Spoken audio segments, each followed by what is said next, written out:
The 2024 Fall Economic Statement, Climate-Related Measures.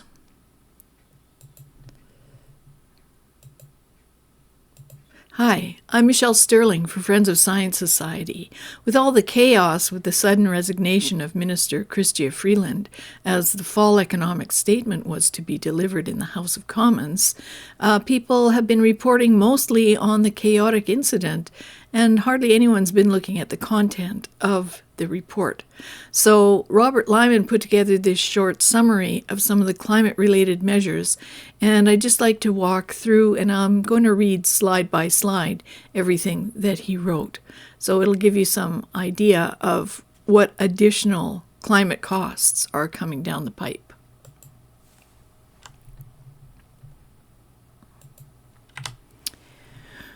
So, we're facing a $61.9 billion budgetary deficit in 2023-24. News about the 2024 Canadian federal government Fall Economic Statement has been dominated by reports on the political crisis that has followed the resignation of Chrystia Freeland, the Finance Minister and Deputy Prime Minister. To the extent that the national news media has reported on the contents of the statement, it has focused on a single number, the reported $61.9 billion budgetary deficit for fiscal year 2023-24, far above the $40.1 billion guardrail that the government had set for itself. There is, however, worse economic and fiscal news in the statement. To pick a few items, the projected deficit for 2024-25 is $48.3 billion, and that for 2025-26 is $42.2 billion, almost certain to be underestimates if the Trudeau government remains in office. Total expenditures in 2023-24 were $514 billion, and these are projected to grow steadily to $640 billion by 2029-30. The federal government debt is optimistically projected to grow from $1,236 billion in 2023-24 to $1,436 billion in 2029-30. Elderly benefit payments are projected to grow from $76 billion in 2023-24 to $104 billion in 2029-30, an increase of 37% in 6 years. Equalization payments are projected to grow from $24 billion in 2023-24 to $30.7 billion in 2029-30, an increase of 28%. The government's climate-related expenditures received almost no attention, but they too are worth noting. Here are the main items announced in the statement. Energy retrofits with $40,000 interest-free loans. Taxpayers will henceforth subsidize even more expenditures by homeowners seeking to reduce their energy bills. The Canada Greener Homes Loan Program provides 10-year interest-free to the homeowner loans of up to $40,000 to reduce the costs of heating and cooling. The statement announced that this program will give away an additional $600 million in loans to 15,000 to 24,000 more homeowners at a fiscal cost of $174.4 million over 6 years. Reducing red tape for green projects only. The statement announced the government's intention to amend the physical activities regulations, the project list of new projects that must undergo the ordeal of federal environmental impact assessment, to advance the principle of one project, one review. Implementing the electric vehicle supply chain investment tax credit. The Clean Technology Manufacturing Investment Tax Credit is a tax-based subsidy whereby taxpayers pay 30% of the cost of certain manufacturers' investments in eligible new machinery and equipment used to manufacture electric vehicles, EVs, EV batteries, and certain EV battery components. The statement announced the design and implementation details of the EV Supply Chain Investment Tax Credit. Notably, the credit applies to acquisitions of at least $100 million in eligible property. It will be reduced to 5% for 2033 and 2034, and the credit would no longer be in effect after 2034. Making clean hydrogen through methane pyrolysis. Methane pyrolysis is a process that splits methane molecules into hydrogen and carbon in its solid form.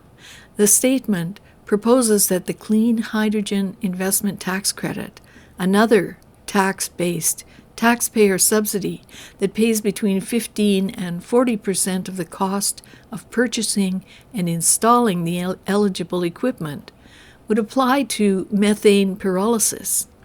This is expected to cost $43.5 million over 5 years, starting in 2025-26. Hydrogen, by the way, is not a fuel, and there remain several unresolved problems about how to safely transport and use it. Converting the Belledune generating station from coal to biomass energy. The Belledune generating station in New Brunswick is now a vital electricity generating source for the provincial grid. The statement announces the government's intent to support the conversion of the plant from coal to biomass. Naturally, the statement included no estimate of the cost of the conversion or of the cost per ton of the carbon dioxide emissions avoided. Using climate policy to restrict trade. In 2023, the European Union implemented a carbon border adjustment mechanism, another name for a restrictive tariff on the imports of carbon-intensive products from countries that do not impose the same carbon dioxide-related taxes and restrictions as do the European countries. The statement announced that the Canadian federal government is now working with key emissions-intensive, trade-exposed sectors to assess the domestic emissions intensity of their Canadian production. This engagement with stakeholders will provide input to the ongoing consideration of potential measures to address high emissions imports, including border carbon adjustments and emissions standards. What timing? Proposing to impose carbon-based tariffs to restrict imports from the United States would be the equivalent of waving a red flag to the Trump administration bull. Mandatory climate-related financial disclosures. The government recently announced that it is moving forward with mandating climate-related financial disclosures by large, federally incorporated private corporations. The statement announced the government's intention to introduce legislative amendments to the Canadian Business Corporations Act to create a regulatory authority to enable climate-related financial disclosure requirements for such companies. The statement also confirmed that the government remains committed to advancing Made in Canada sustainable investment guidelines. Carbon tax? What carbon tax? It was interesting to note that in the summary financial tables included near the end of the statement, there is a table that lists the government present and projected pollution pricing proceeds to be returned to Canadians. Separately, there is a statement that pollution pricing is revenue neutral, and that proceeds returned to Canadians represent the return of all direct proceeds from the federal fuel charge to Canadians and businesses in the jurisdiction from which they are collected. The federal fuel charge is only one part of the pollution pricing system, the other part being the output-based pricing system, OBPS, imposed on large industrial emitters. The statement does not include an indication of all the revenues received by the federal government as a result of both parts of the pollution pricing system. In the case of the OBPS, the funds are not rebated to industry or to households. In fact, they are used to fund two federal emissions reduction programs, the Decarbonization Incentive Program and the Future Electricity Fund. This is a distinction that will not be understood by many Canadians. And Friends of Science notes that Table A1.7, the revenue outlook of the Fall Economic Statement, shows the carbon tax labeled pollution pricing proceeds. The carbon tax was $10.5 billion in 2023-24, increasing to $21.7 billion in 2029-2030. The carbon tax returned to Canadians is shown in Table A1.8, the expense outlook, which was $9.9 billion in 2023-24.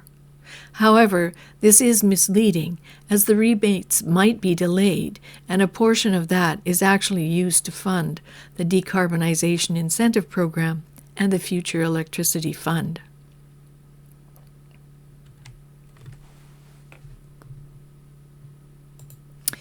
So that's a bit of an overview of some of the climate-related measures that are in the Fall Economic Statement.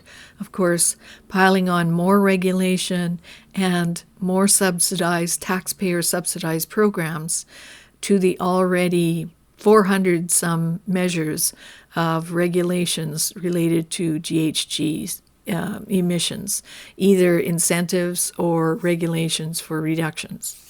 So it's hard to know which, if any, of these programs are actually effectively addressing the alleged problem of carbon dioxide emissions, GHG emissions, and related global warming or climate emergency issues.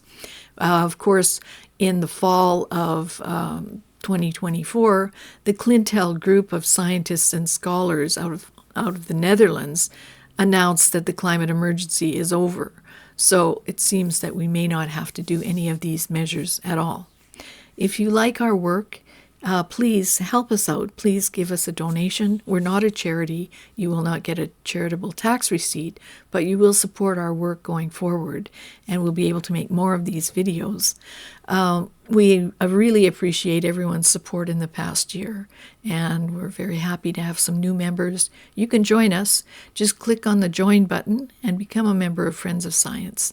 Then you will get our bi-monthly newsletters. One is called Extracts, which deals with mostly sort of the political and policy side of climate, and the other is called CliSci, which gives an overview of recent climate science papers in peer-reviewed journals and in other academic literature. So, we've been doing this for 22 years now. So even if you gave us a $22 donation, that would be very helpful. And we do dozens of videos every year. Robert Lyman issues hundreds. He's issued hundreds of reports and blog posts for us over the past more than a decade, I think. So whatever you can do to help us out, that'd be great. We really appreciate your support. Please like, share, subscribe, and please leave us a comment. If you have questions, feel free to email us, and we'll do our best to answer them. So thank you very much, and let's hope for a Happy New Year in 2025. All the best to all of our viewers and supporters. Thank you for all your help. For Friends of Science Society, I'm Michelle Sterling. Oh, and by the way, we've got a new little book that you might be interested in. It's called Energy and Climate at a Glance. Of course, we had some trouble with the Canada Post strike in terms of distribution, but we're working on that. But it's a handy little book, 88 pages, lots of simple, straightforward text and graphs, so you can find out why net zero is not a good idea, and you can have evidence to show people as to why you disagree with the climate emergency mantra. So I hope that you'll look into that. There's more information on our website. Thanks very much for listening.